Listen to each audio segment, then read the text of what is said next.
Qu'est-ce que je fous là? Ah, 2020. Dans ce monde tout va mal on dirait. Avez-vous vu le monde du Beyblade?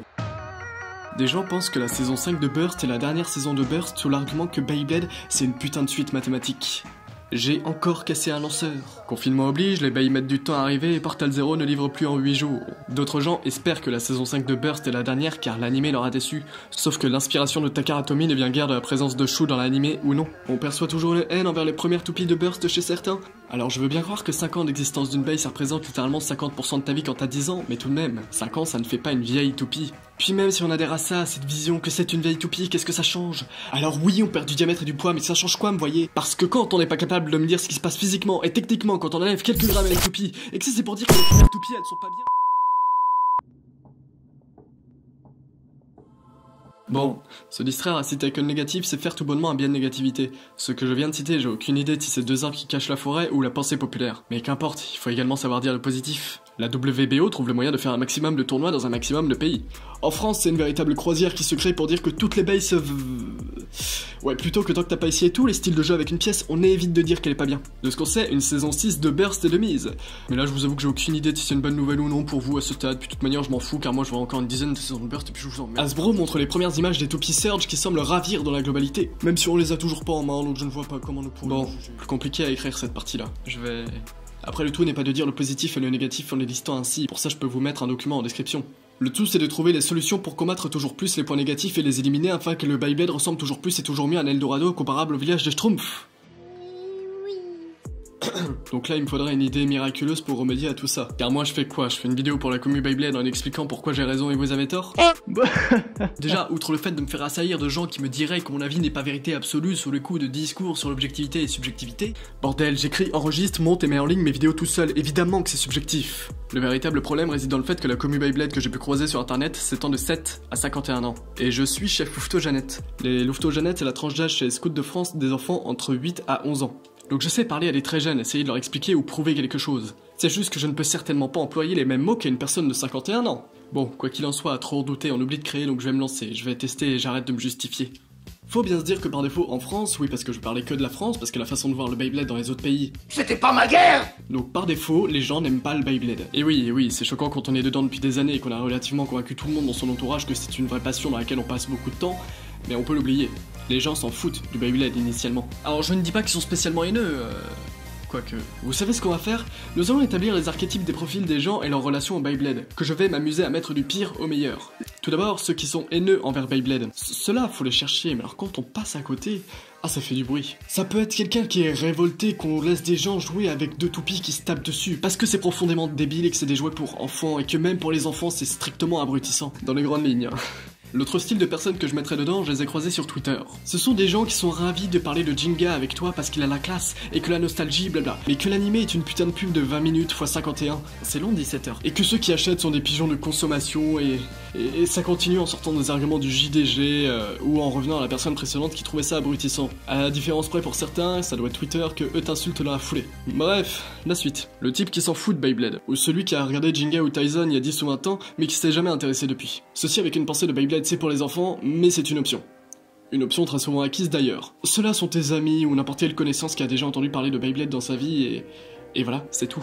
Juste ils ne le connaissent pas. En vrai, il suffit juste qu'on leur explique bien à quel point le Beyblade est ouf pour que leur avis change. Alors c'est pas une mince affaire, hein, parce que la pensée occidentale, tout ça, c'est pour les enfants, c'est compliqué de s'en détacher. Ceci proportionnel à la tolérance et la confiance en toi de la personne à qui tu expliques. Je le sais, j'étais comme ça il y a 3 ans. Il y a 3 ans, je ne connaissais pas le Beyblade. Je l'avais juste pas en tête. Nous continuons dans la partie des bladers, car à partir de là, on a éliminé tous ceux qui ne jouent pas au Beyblade. Car là, ce sont les gens qui aiment le Beyblade et qui y jouent, qu'importe que ce soit souvent ou non, hein. À partir du moment où vous tirez une toupie au moins une fois par an et que vous trouvez ça juste cool, c'est bon, vous êtes un blader, merci bonsoir. Donc le prochain profil, c'est ceux qui considèrent que Beyblade est strictement une surenchère permanente et que par conséquent, c'est toujours genre les 5-10 dernières toupies qui écrasent absolument toutes les autres. Car elles sont plus larges, plus lourdes, voire qu'elles ne burstent plus, on y revient plus tard. Alors je peux expliquer en quoi poids et largeur n'a rien d'abattable, mais quand le truc est démontrable tellement plus facilement... C'est ça que j'aime avec Beyblade, c'est concret, c'est sous tes yeux, c'est une single layer bas, une Super King.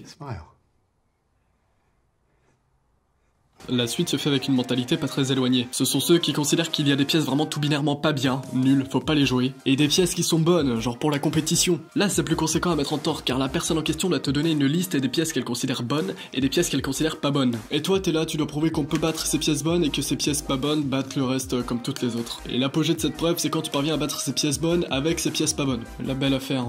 Et enfin, on va mettre ensemble ceux qui jouent sans du tout prendre en compte les pièces qu'ils prennent, juste des pièces aléatoires, et c'est stylé parce que c'est Beyblade et c'est amusant. Et ceux qui jouent en pensant que toutes les pièces peuvent battre toutes les autres pièces si tant est qu'on sache les jouer. A noter que savoir jouer une pièce est autant par le combo choisi que par le lancer. Bon, il est parfaitement déraisonnable, enfantin et profondément français de mettre ainsi des gens dans des cases, de faire une tier list et des façons de voir le Beyblade, même sous le signe de la subjectivité toujours. Pourquoi j'ai l'impression d'avoir une épée de Damoclès au-dessus de la tête durant toute la vidéo, c'est atroce. Au moins dans cette dernière catégorie, on n'a pas peur de jouer yielding à cause du taux de burst, c'est en cela que je trouve ça plus pas plus, c'est plutôt le reste que je trouve moins ouvert. Tenter de réduire le Beyblade, mais quel attentat. Je sais pas, quand j'arrive pas à jouer une pièce, au lieu d'accuser l'abeille, je me dis que c'est moi qui suis affreusement éclaté et qui ne sais pas jouer la pièce en question. Ah, ça devient chiant cette vidéo! Allez, on repart sur les meilleures bases, le Beyblade mérite pas ça.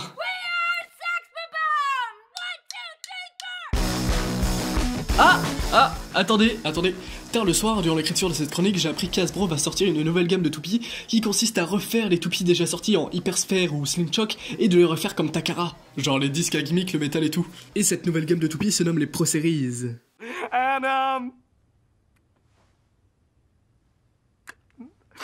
not sure I'm gonna get away with it this time. So, I mean...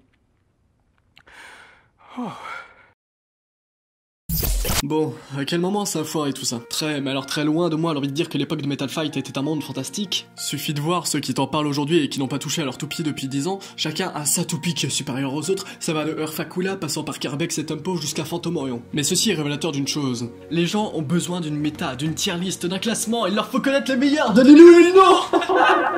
Et il y a un très sérieux problème à ça, car dans un jeu où les données sont codables et chiffrables, c'est à un humain de gérer l'équilibre de jeu. C'est forcément un humain qui a choisi si Meta Knight serait fort dans Super Smash Bros Brawl et Sniper dans Smash 4. D'ailleurs, pour le jeu vidéo de grande ampleur League of Legends, Riot Games a vraiment une équipe entière uniquement dédiée à l'équilibrage du jeu, que les héros se valent, etc. Et même pour les jeux de cartes, pour Yu-Gi-Oh par exemple, j'ai aucune idée de s'équilibrer, j'y connais rien. Il suffit de mettre une carte qui fait 100 000 de dégâts et qui pulvérise les cartes pièges, boucliers ou je sais pas quoi, et le jeu est déséquilibré. Dans Beyblade, il est possible de biaiser le jeu, car des toupies qui tournent plus longtemps que les Beyblade Burst, ça existe. Tout bêtement les Metal Fight, ou même les S-Fight ou les gyroscopes, ces toupies-là défoncent les Beyblade Burst car leur vitesse de rotation, poids et inertie les rend supérieurs. Et oui, le poids est un facteur qui les rend supérieurs dans ce cas de figure, mais on en reparlera. Ce que j'essaye de vous dire, c'est que tant que les facteurs techniques des toupies restent dans une certaine proportionnalité, les toupies continueront de s'égaliser par elles-mêmes. Aucune tier list ne sera alors possible pour classer ces toupies car Takara Tomy et Hasbro font bien leur boulot et que les rapports de force sont respectés. Si le burst est amusant car le dynamisme apporté en combat est génial, c'est aussi un outil supplémentaire pour gérer les rapports de force. Un outil très facile à gérer vu que, imaginons tu crées un driver qui est trop fort en endurance et défense, t'as juste à mettre un ressort qui est peu serré dedans pour donner à l'adversaire un nouveau moyen de te battre. Puis de toute manière, faire une tier list dans un jeu où il y a encore des nouveaux combattants, ici des toupies, vu qu'il y a encore des nouvelles toupies qui sortent, bah faudrait tenir à jour la liste en question, donc que chaque nouvelle pièce soit testée avec tous les combos possibles et imaginables. Et croyez-moi que personne qui a déjà fait des tier lists se préoccupe de savoir si Mobius collerait peut-être avec n'importe quel dual layer pour voir si d'un coup on se rendait compte qu'on a peut-être mal jugé l'ancienne pièce en question.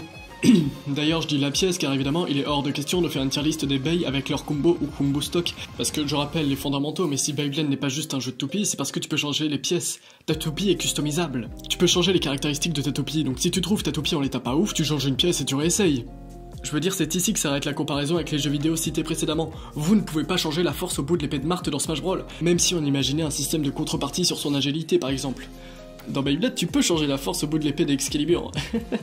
Autre chose d'ailleurs, même si un classement de toupie Beyblade était réalisable fiablement, sur le principe ça ne s'applique qu'à de très haut niveau. Car pour revenir à Smash Bros, même si Ike est classé 23ème sur 38 selon la tier list officielle de Brawl, pour vous dire en 24ème c'est Zelda, quand j'y jouais avec mes frères, tant que personne ne savait comment esquiver et contre-attaquer derrière un coup de Ike qui a une puissance phénoménale, bah aucun de nous n'osait l'approcher, car porte sa lenteur à frapper qui est pourtant condamnable à très haut niveau. Pour vous dire que selon moi, on n'a aucun joueur de Beyblade qui pourrait être qualifié de très haut niveau. Et tant que le confinement nous retiendra chez nous et empêchera les tournois, on va en rester là. Je ne pense même pas que des gens comme Kay ou 1-2-3 Beyblade puissent être qualifiés de très haut niveau. Selon moi, le Beyblade est tellement grand et on a encore tant, mais tant à apprendre, qu'on doit tous être à un niveau, ok tiers.